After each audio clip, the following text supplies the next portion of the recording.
I'm Ariana Grande. Hi, I'm Cynthia Erivo. And you're listening to the Broadway Podcast Network. Visit bpm.fm to discover more.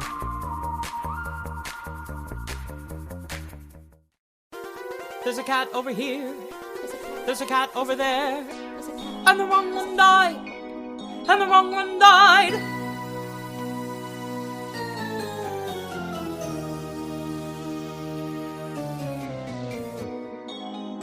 Welcome to The Wrong Cat Died, the podcast breakdown the catastrophe. I'm here at the Fulton Theatre, and I'm excited. I have what I've been deemed the teens, is what you all have been called.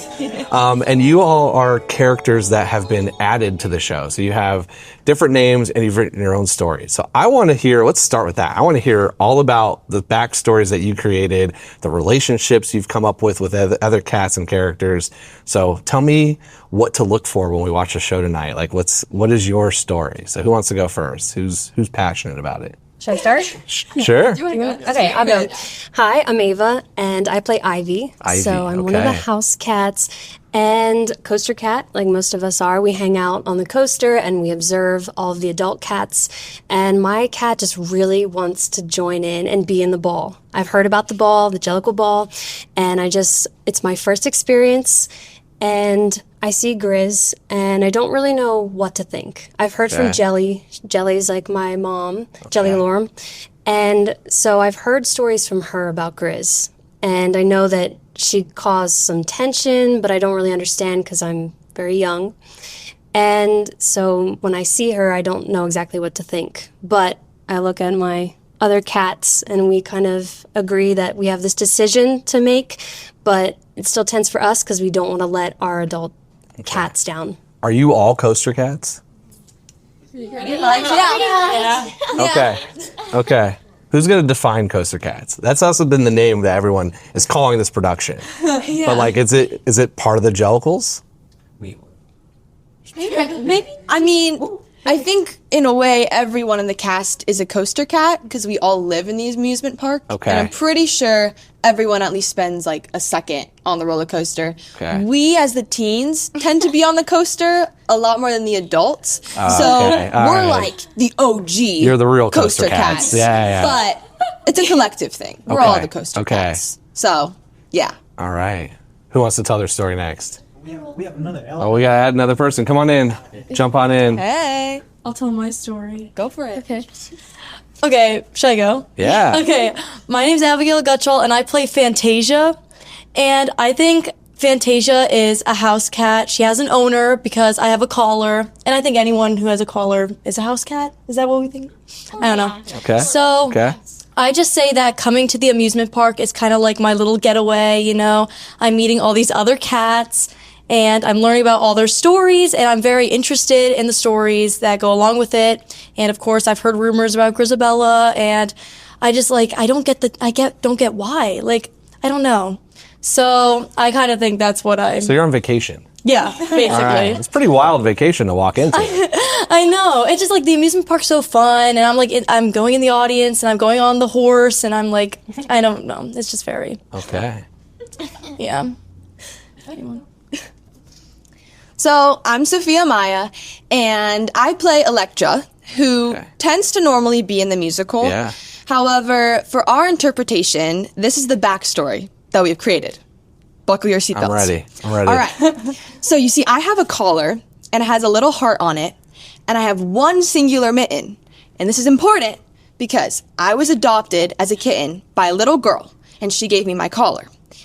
On our ride home, I accidentally scared her, and then, she scared me. So then I scratched her, and we were right outside of the amusement park, so she threw me out of her car window because she got like really scared by me. Okay. So then I was climbing the fence to get into the amusement park because I saw all the other cats, and it was an electric fence. So the paw that I grabbed it with got electrocuted, hence why I don't have a mitten on that hand. Only one. And then all the other cats found me, and they saw that I was electrocuted, so they named me Electra. And basically, my role in the story is I'm just trying to prove myself because I'm not originally from here. I kind of just showed up one day, like on the floor, more like a jellicle rat than a cat. And so I'm just trying to prove myself in the story. I love it. Yeah. I love the detail. So that's Electra in this production. This is great. Yeah. Oh, we've thought about it. Where's your other mitten? when I grabbed the fence, like, it messed up my hair. You know what I mean? Because okay. it, like, really electrocuted me. Okay. So it doesn't grow back anymore. Okay, got it. So that's why there's only one. Yeah. Okay. It's a little bald hand, but or paw, sorry. Paw. But it's okay. Yeah. All right, who's next? Hey, well, my name is Kendra Alexander. I play Calliope. My name comes from Joey's cat, our associate director and makeup designer. Okay. Yeah. So, like, I like to say, like, because we have 3 names, like, my second name's Callie, because that's what he calls his cat, yeah. But I feel like my cat has grown up in the coaster, like, in the amusement park. I feel like I take care of, like, a lot of the other teen cats. I'm not the oldest teen, but, like, I just feel like I'm, like, a mother figure to some of them, like a big older sister, better way to put it. Yes. And there's, like, rumors that Rum Tum Tugger, like Jenny Andy Dots might be my parents. I don't know. Okay. That's like a lot of rumors. Us. Yeah, just rumors. I don't actually know. It's just a lot of us right. have colors that the adults have. Okay. So we try to figure out whose colors we're mixed with, and they match me pretty well. All right. But yeah, I just feel like I'm just like there to take care of my little cats and also just have fun at the amusement park. I love it. Hi, I'm Summer Turczynski. I play Merlin, and I think the name is from Mark's goddaughter's cat. Yes. Okay. And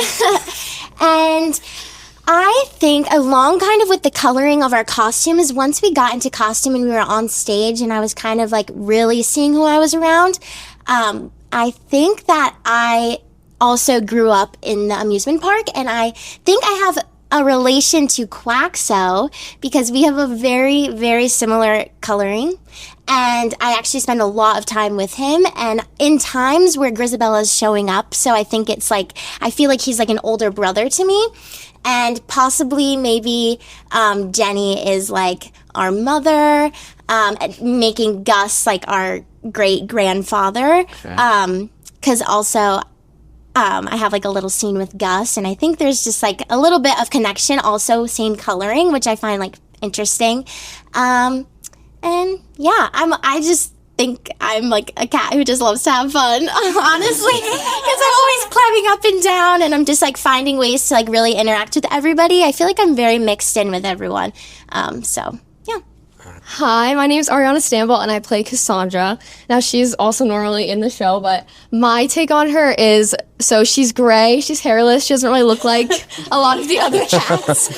So, she's a stray, she got dumped in an alley, and she found Jellicle Park, and she's made a lot of connections. So my biggest plot point is that me and Spike over here, he asked me to the Jellicle Ball, and this is really important to my character. We spend a lot of time together. We have 3 numbers straight where we're on the side together, and he asked me, it's this big thing, and we spend the whole Jellicle Ball together. We have all our moments, and that kind of, started the party and rumpled everyone up. They were kind of crazy. So, yeah. Do you want to? Next. Okay. Yeah, okay. I feel it's only right I go next. I'm Connor Moodie, and I play Spike in the show. Kind of piggybacking off of what Kendra and Ariana said with the color thing. I think I'm closely related to Bomb Ballerina and etc. We're like the 3 red cats, the mainly red cats in the show. So I feel like that kind of shows off like our fierce personality, and Spike, how Spikes are very like straightforward and pointy. I think my character's cat is very like thinks a certain way, straightforward, doesn't think twice, with his personality.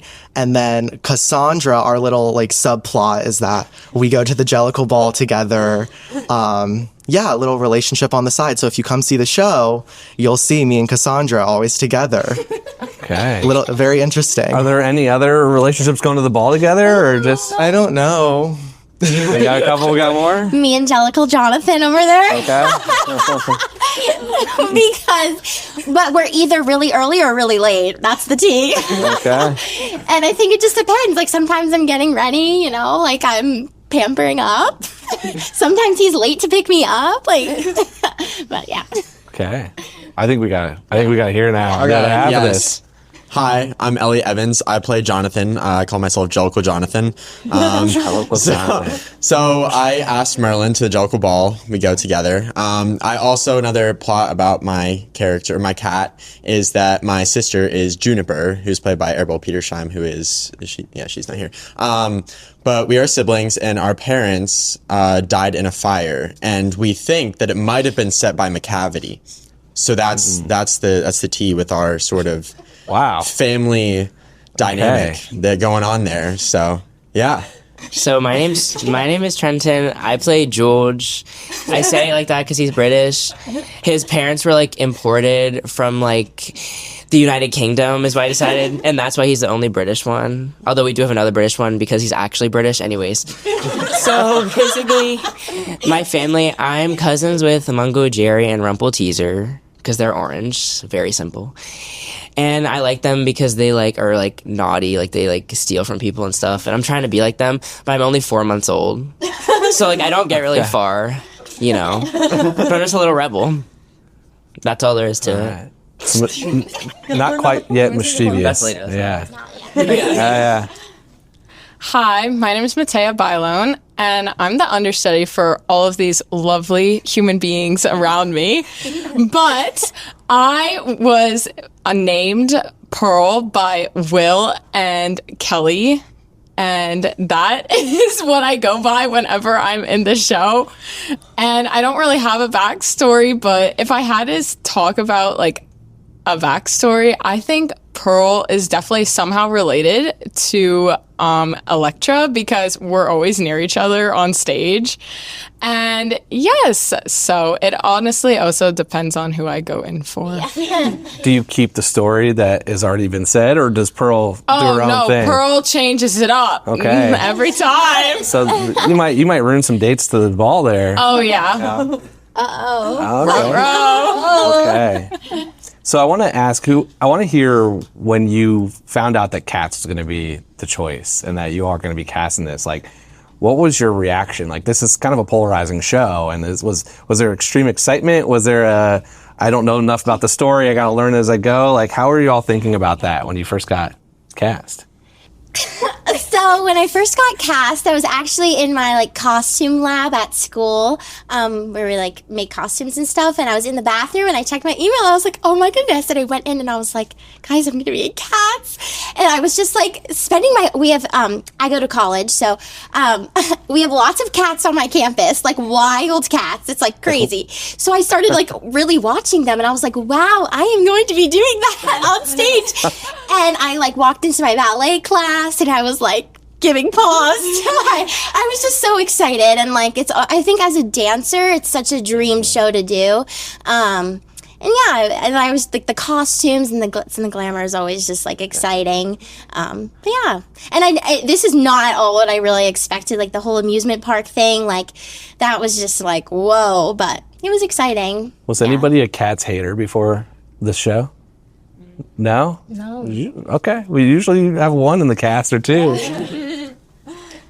For me, when I auditioned, I kind of went in just for fun. I'm not really a dancer first, but at the audition, Mark said that there would be like singer tracks more for singers first.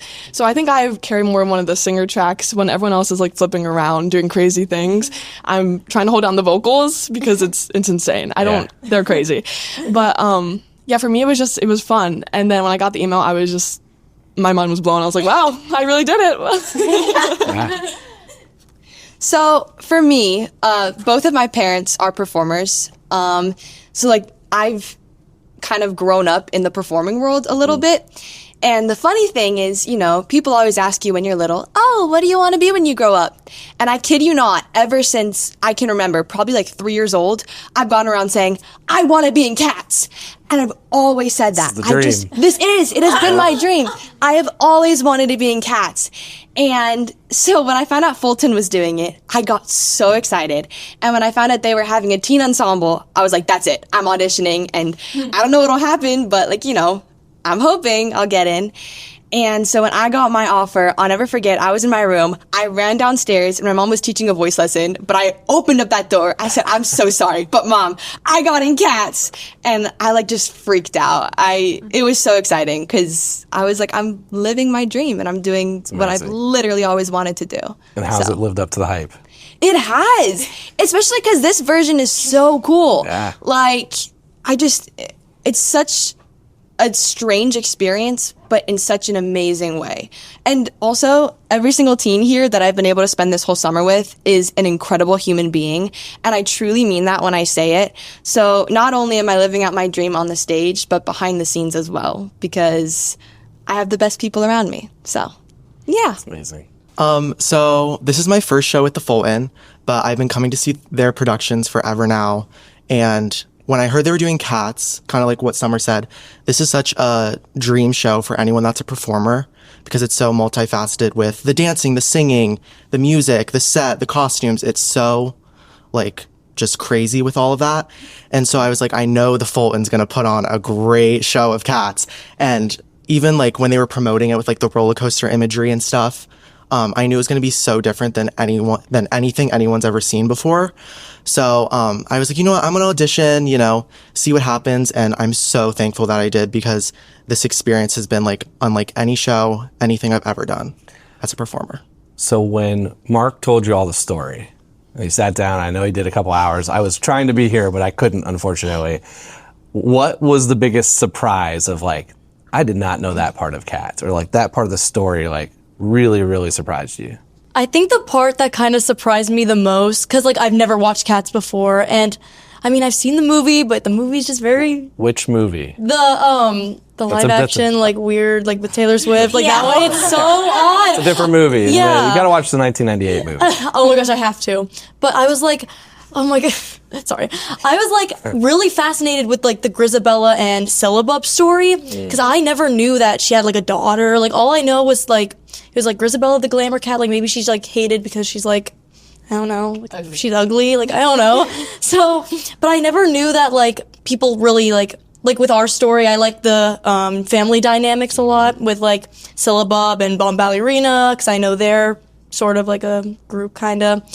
And so I think that fascinated me the most about it. Yeah, that's not in every production. Yeah, no. So I like this version. Yeah. How it like adds that.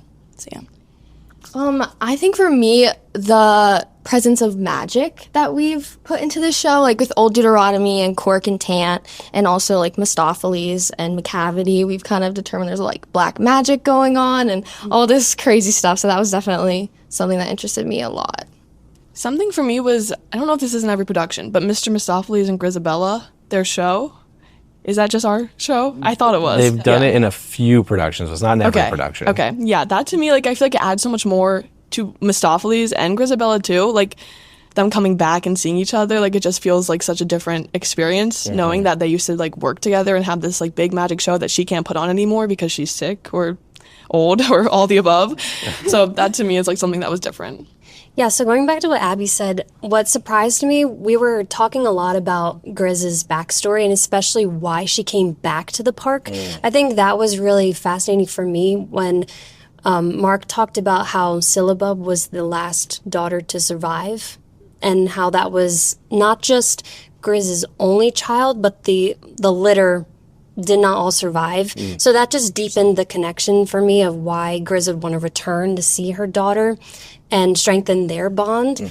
And I really enjoy Bomb Ballerina. Like, her growth throughout the story is really interesting because she has like one of the biggest character arcs in the show, and how she goes from being like the mean cat, I feel like audiences keep saying like that's the mean cat, to then reuniting Grizz and Syllabub at the end. What's everyone's favorite moment in the show? I don't know. You gotta think now. Now I gotta think. Oh yeah. For me, I think it's when basically after Grisabella the glamour cat, Bomb Ballerina, who's played by Bethany, she's really good. She like comes back to me, and every day I say like a different thing about Grisabella, like how much I hate her. Like I just say like a different little quip about like how she's ugly or how Bomb Ballerina's cuter than her or something. Just something funny like that is my favorite part. What are you gonna say tonight? I don't know. But I guess no one will ever know. Whatever comes to your mind. Whatever comes to mind in the exact moment. Then. All right. I think my favorite moment to do is definitely Skimble Shanks, which has definitely changed because if you ask them, like around like opening, I was like, oh, it's my least favorite. It's like I have to be so extra because it's so high energy. But now it's become like the part where like you can really interact with everyone, which I always have fun with, and we always say some like silly things just like in between. I don't know if we're allowed to say this out loud, but like the adults sometimes will like order ice cream from me because I work at an ice cream shop, so they'll be like 1 scoop of vanilla fudge and I'm like, Okay. But just like little interactions just always make the show just more interesting, and then you can come off of like what everyone else is saying, and we have a lot of fun with that, all being appropriate, of course. Of course. Yeah, as they look over here. One of my favorite things about the show is how interactive it is. Like every night's a different audience, different vibe. And especially the teens, we get to go into the audience a lot, like in the mezzanine, in the orchestra, on the floor. And just like feeling the energy from them, because a lot of people come see Cats, whether you love it or hate it. They're very passionate about it. And we get to be in the audience, in their faces. We scare them at some points. It's just, that's one of my favorite things, is because not every show you do is that interactive with the audience.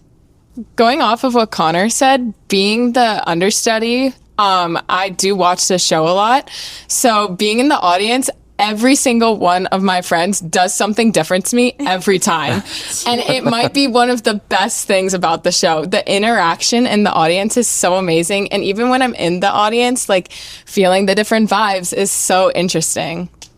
Going off of that, I think one of the coolest parts about being in the audience is like when some of the audience members will actually be singing the songs to you. Like when I'm doing like naming of cats and they're like saying it with me, I'm like, okay. Or like when we see someone in the front row at the matinee and then they come back for the evening show, it's like, it's so special. They're like obsessed, and I've never experienced anything like this before. When everyone's crying. Yeah, everyone's crying. It's been so much fun. There's a deep fandom of this show. Yes.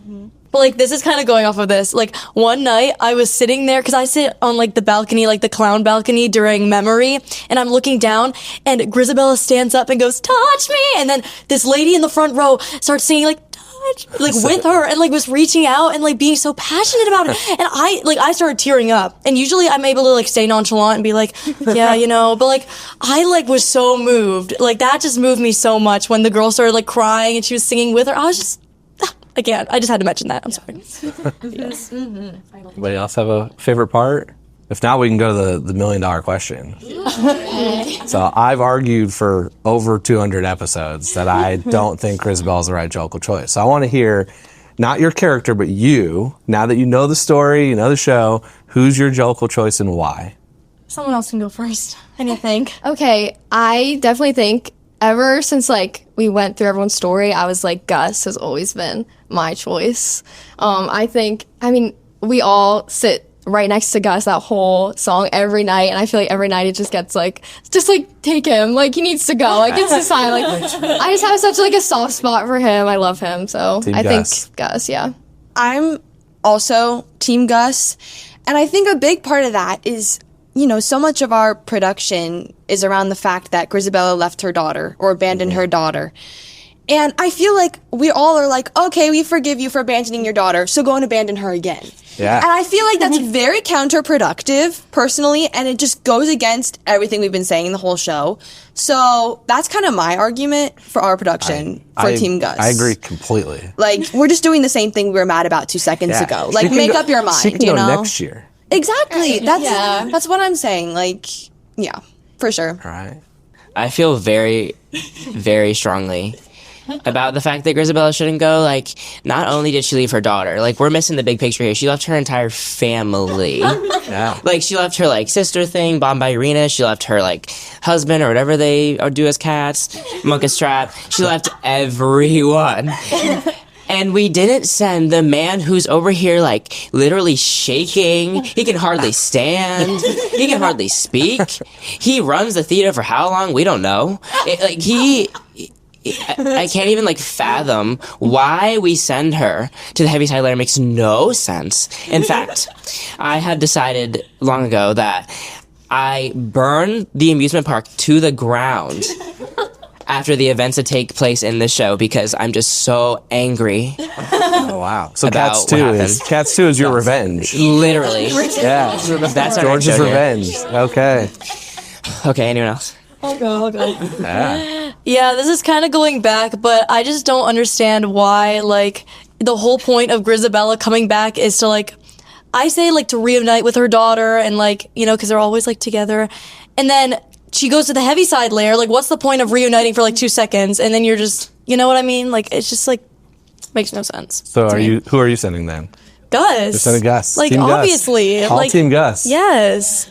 I am also Team Gus, but I think Grizz is actually third in line. I would Third throw in line, Jenny alright. in after. Okay. I would if I had to like rank it. Well, because Gumby eats. Gumby is it's an amazing number, but like she's also like Gus. She was a performer cat in her days, and she's like nearing the end, and Grizz needs time with syllabub. That's the thing. I would yeah. So why Gus over Jenny?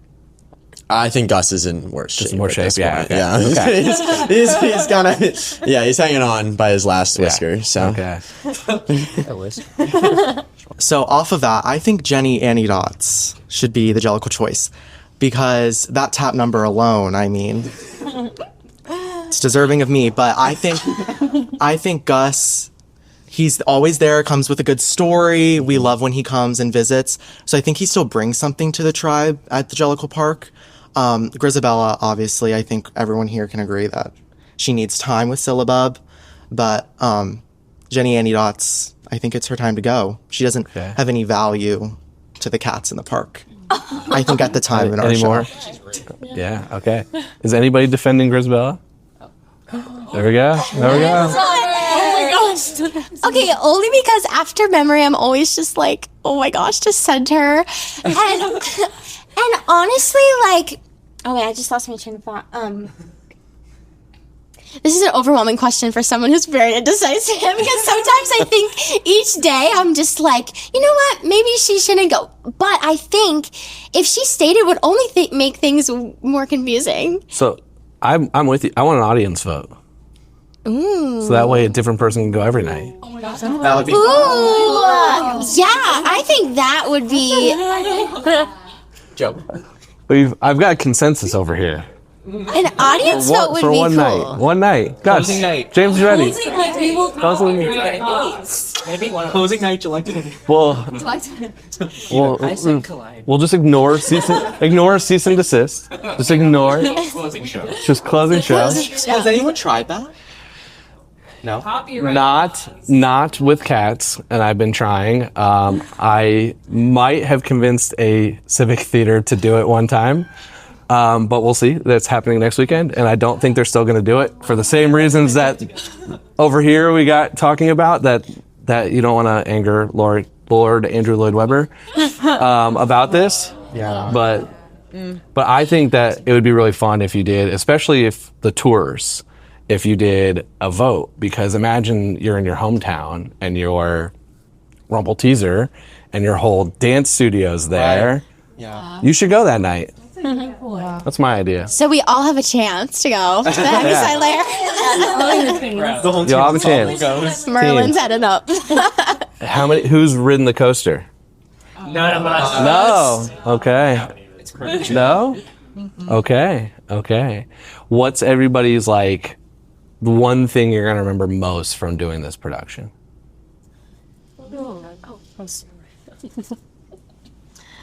Definitely the people, because I just feel like this cast is so talented, and I just am so lucky. I just feel so grateful that I'm in a cast with so many talented people. Everyone's flipping around and everyone's doing all these cool stuff, and I'm just like, how lucky did I get? This is awesome. And everyone, especially the teens too, meeting all these people over the summer, just really we've grown so much as a group. And yeah, that's what I take on it. Amazing. Definitely me too, but I say now I have some really rad ladder climbing skills. I'm really fast now. I'm kind of really happy about it. And we got so ripped. Yeah. And we can hang on for a while now. That's really good. And also being a cat, it's kind of hard not to be now. We had a lot of classes from Joey and it helped a lot. And I think it's actually a good skill that we will definitely use again. And yeah, that's been so much fun to have. I will tell you, I talked to some people right after they finished the Broadway revival, and they told me it took them weeks to stop doing the mannerisms. Yes. So you're going to go back to school and all this stuff, and you're going to still be pawing people. Just be ready. It's so hard to be acting as a human again. Yeah. It's crazy. Going off of the mannerisms, we had season auditions for the Fulton in between this, and I was so afraid I was going to go in there and start singing and pawing while doing my audition. That was my biggest fear. But also off the ladders, we get really bad calluses. So I think that's going to stay with me for a little bit after it. Yeah. Because say I got my nails done and it hurt doing my hands with the calluses ripping. But also I think something that's going to stick with me is the makeup. I've never had to come in early to do my makeup for a show like this early, which I love it. For the cast, we use as a time, I think, to also get like hype each other up and get ready. I'm personally DJ Kendra in the dressing room. I play the music for everyone, and we just get hype, we get ready, and it's like a fun part that we don't get to experience. What's the playlist? I try to play lots of throwbacks. That's my big thing. Throwbacks, because we have a big range of ages in the cast, so like throwbacks are my main thing to go through because everyone knows them, everyone loves them. So what are you gonna kick off tonight with? I don't know, because sometimes it's also like pop. I don't know if I'm feeling like pop today, like Ariana Grande, Sabrina Carpenter. I'm not DJing. Right. But no, it'll just be like 2000s like throwbacks. 2000 like that, throwbacks. Okay. I would say like the learning experiences, because there's so many like very experienced people that have been like on Broadway and whatnot. So to be like young and watch them and learn from them, it's like a master class every day. So that's really good. Going off of what Trin said, I do think I've grown a lot knowing all of these new people. And for me specifically, having to know 11 different parts is really challenging and has made my memorization a lot better. But also, all of the people here are so nice and kind and literally willing to help with anything. Like, I feel like I could ask any producer or crew or friend or castmate literally anything and they would help me. Yeah, just also going along with all the things everyone has been saying about the people. Part of the reason, we sat down for like 2 hours and talked about all of our relationships as cats is because, yes, on stage we all have like this very, it's cats. It feels almost like a family, that's the goal of cats. But it truly feels like that backstage. Like all the adults are really close within themselves, but then they've also outreached to us teens so much. So it's so connected backstage, and it really does feel so cool. Like everyone has their like each other's backs, and that's why it's so fun to be able to go on stage and switch it up every day, because we're so connected, and there's so many relationships not only on stage, but that we're also able to have backstage. Like it really is cats all the time. Like we're always together. Like it's great. That's awesome. Anybody else? All right. Well, thank you all for coming on, sharing your story, all agreeing that Grisbell is the wrong Jellicle choice. We're looking back here for maybe one final performance. But no, I appreciate y'all coming on. I know you have to do a show, so you got to get ready, and we're going to be watching today. So I'm excited to see some of these. You better be on time tonight for the Jellicle Ball here. Yes. So you got to pick up your date. Yes. We're going to be there on time. You're ready today? Okay. All right. Thanks, everybody. Thank you. Thank you.